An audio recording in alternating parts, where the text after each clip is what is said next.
Hey y'all, it's Dr. Shamanda. Welcome back to my channel where we talk about all things mental health, personal finance, and overall strategies to live your best life. Alright y'all, so it is raining outside and the internet here is acting crazy in North Carolina. So just to begin, I really want to share this with you guys because this is a very important subject for me and a very important journey that I'm on, and so many of you are on as well. So I know and believe that you can relate to this journey. But today I want to talk about how I started my FIRE. And if you don't know what FIRE means, it's FIRE stands for Financial Independence Retire. How I started my FIRE journey. FIRE stands for Financial Independence Retire Early.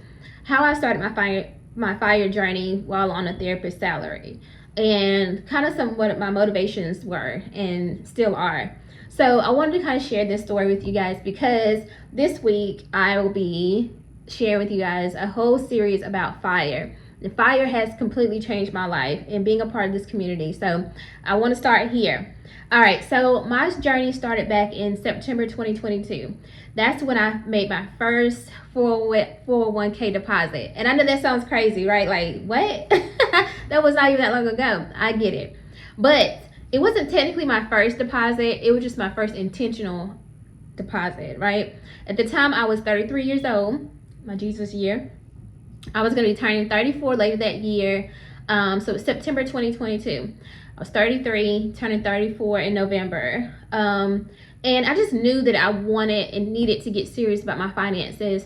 At that time, I had just moved back from Atlanta. I was back in North Carolina. I had just started my new job with the hospital system.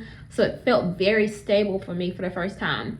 I was in an apartment in Charlotte, so I felt good, but I knew there were a couple things that I wanted to do. I had some goals.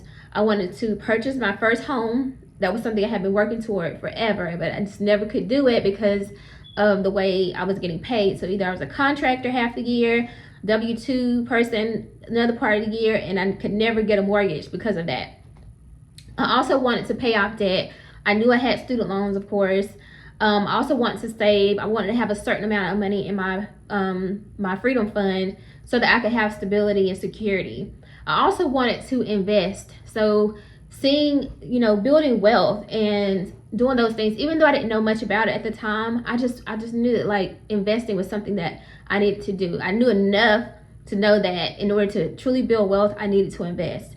And ultimately, I just wanted to obtain financial freedom and time freedom. And y'all know I talk about that a lot. That is something that is so important to me. So important to me.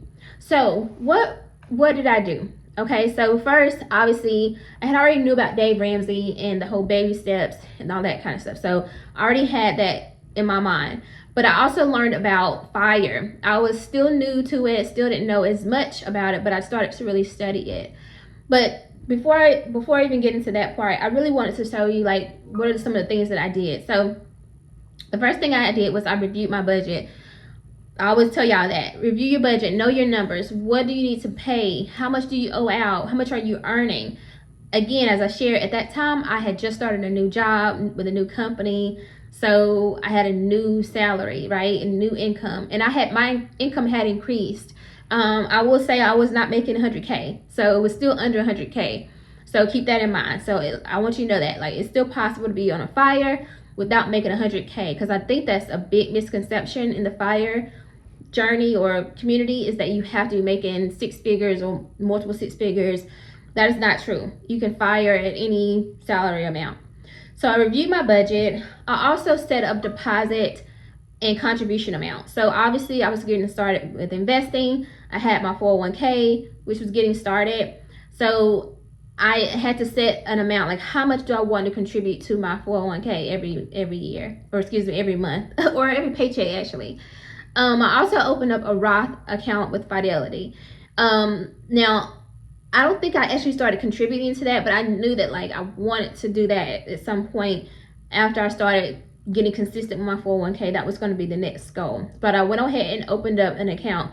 I don't think I actually contributed to my Roth until like the next year. So just know that. But I did open it because it's really about the intentions, taking that step to it's kind of training your mind, say, okay, I'm going to start contributing to this account, so let me go ahead and open it up now. So I very much encourage you to open the account. Even if you can't put anything in it, go ahead and open that account. And if you need a link, or if you need a recommendation, a referral, I do have the link to my to Fidelity in the description in this video, and in all my videos, I think, actually. So the next thing I did was I reviewed my current debts. So obviously I did my budget and all that, but I really got intentional about how much do I owe in terms of debts.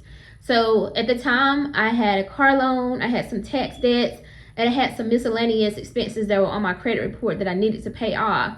And the reason why I was really focused on paying those things off on my credit report, which most people don't care about, but it's because I wanted to purchase a home. Remember, that was one of my biggest goals. So the next thing I did was very intentional.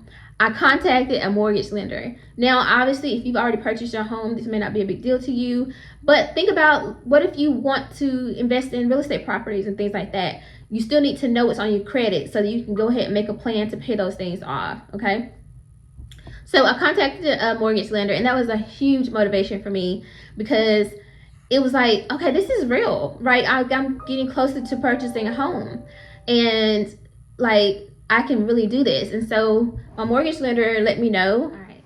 So I knew that, contacting that mortgage lender, getting pre-approved, or honestly, my lender told me, okay, you need to pay this, and if you pay these things off, we can get you pre-approved for a mortgage.